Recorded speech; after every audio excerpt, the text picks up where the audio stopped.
सोचिए, अगर कोई किसी महिला के सम्मान को, उसके वजूद को ठेस पहुंचाए, तो हमारा कानून क्या करता है? आज हम भारतीय न्याय संहिता की एक बहुत ही अहम धारा को एक सच्ची कहानी के जरिए समझने वाले हैं। तो चलिए इस कहानी की शुरुआत करते हैं। चलिए हम चलते हैं झारखंड के एक छोटे से शहर में। एक ऐसी जगह आप जानते हैं जहां हर कोई एक दूसरे को पहचानता है। लेकिन एक दिन वहीं पर कुछ ऐसा हुआ जिसने पूरे शहर को अंदर तक झकझोर कर रख दिया। ये कहानी है एक महिला की जिसे लगातार परेशान किया जा रहा था, और जब उनके सब्र का बांध टूट गया ना, तो उन्होंने इंसाफ के लिए अदालत का दरवाजा खटखटाने का फैसला किया। तो आखिर हुआ क्या था उस दिन? चलिए उस घटना को थोड़ा और करीब से देखते हैं। वो घटना जिसने पूरे मोहल्ले में सनसनी फैला दी थी। देखिए, इस पूरी कहानी के केंद्र में दो लोग थे। एक तरफ थी माया, जो अपने परिवार के साथ एक बिल्कुल आम सी जिंदगी जी रही थी, और दूसरी तरफ था सुरेश, जो उसी मोहल्ले का रहने वाला था। बात यह थी कि सुरेश की हरकतें वो दिन ब दिन बढ़ती ही जा रही थीं। वो अक्सर माया के घर के आसपास चक्कर काटता रहता था, और जैसे ही मौका मिलता भद्दी और बहुत ही अपमानजनक बातें करता था। और फिर एक दिन वो हुआ जिसका डर था। बात हद से बहुत आगे बढ़ गई। माया बाजार से घर लौट रही थीं, तभी सुरेश ने अचानक उनका रास्ता रोक लिया और उनकी तरफ बेहद भद्दे अश्लील इशारे करने लगा। लेकिन माया डरी नहीं। उन्होंने हिम्मत दिखाई और जोर से मदद के लिए आवाज लगाई। उनकी चीख सुनकर आस पड़ोस के लोग इकट्ठा हो गए। उन्होंने सुरेश को रंगे हाथों पकड़ लिया और फौरन पुलिस के हवाले कर दिया। अब यहाँ सबसे बड़ा सवाल ये उठता है कि सुरेश की इन हरकतों पर हमारा कानून क्या कहता है? क्या इस तरह के बर्ताव के लिए कोई सजा भी है? आइए जानते हैं। इस मामले को समझने के लिए और कानून की पेचीदगियों को जानने के लिए हम मदद लेंगे डब्ल्यू दास की। वो एक ऐसे एक्सपर्ट हैं जो कानून को बिल्कुल सरल शब्दों में समझाने के लिए जाने जाते हैं। तो डब्ल्यू दास समझाते हैं कि ये पूरा मामला भारतीय न्याय संहिता यानी बीएनएस की धारा 83 के दायरे में आता है।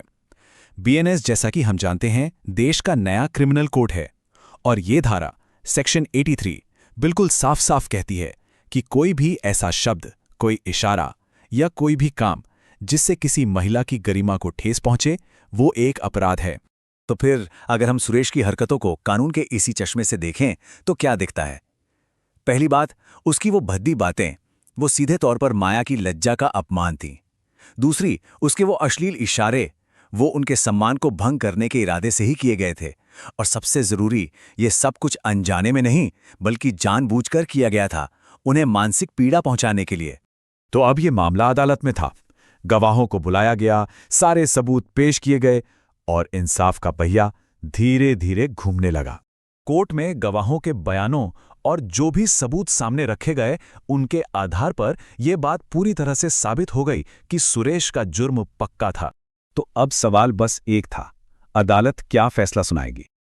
और आखिरकार फैसले का दिन आया। फैसला बिल्कुल स्पष्ट था। सुरेश को दोषी पाया गया। दोषी तो करार दे दिया गया, लेकिन अब सजा क्या होगी?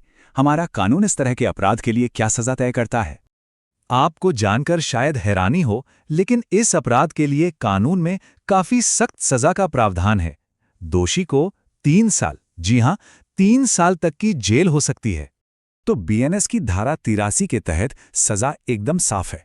3 साल तक की जेल तो हो ही सकती है, साथ ही अदालत जुर्माना भी लगा सकती है, और कुछ मामलों में अदालत जेल और जुर्माना दोनों सजा एक साथ भी दे सकती है। पर यह जो फैसला था ना, ये सिर्फ एक इंसान को मिली सजा नहीं थी, ये असल में पूरे समाज के लिए एक बहुत बड़ा और जरूरी सबक था।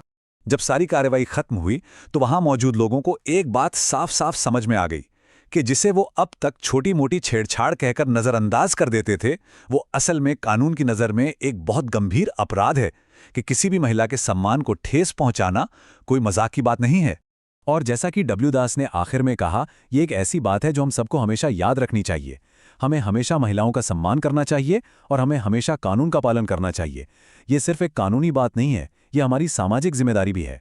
ये पूरी कहानी हमें एक बहुत ही जरूरी सवाल पर लाकर खड़ा कर देती है कि आखिर अपने अधिकारों और कर्तव्यों को समझने के लिए कानून को जानना हम सबके लिए, हर एक नागरिक के लिए इतना जरूरी क्यों है?